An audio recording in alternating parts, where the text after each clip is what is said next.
Final video to fix OneDrive error code 0x8004def4 on Windows. And if OneDrive refuses to sign in or stop syncing, let me ask you, are you seeing this error when you try to open OneDrive or connect your account? This problem usually happens because sign-in data gets corrupted, Windows account sync breaks, or network and time settings block OneDrive from connecting. Sometimes updates or cache credentials also cause this issue.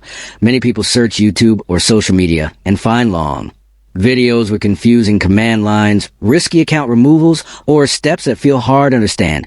Most of those fixes waste time and still do not fix the error.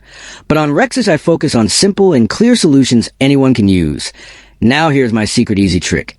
Instead of reinstalling OneDrive again and again, we fix the exact account and sync link that causes error 0x8004def4. This works because it refreshes OneDrive connection data and lets Windows sign in cleanly.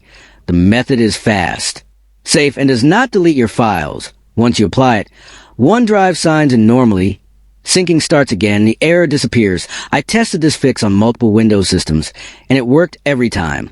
That is why Rexis shares smart fixes instead of complicated guides. If this OneDrive error is blocking your files and you want a full step-by-step tutorial with exact actions, comment below and I will guide you completely.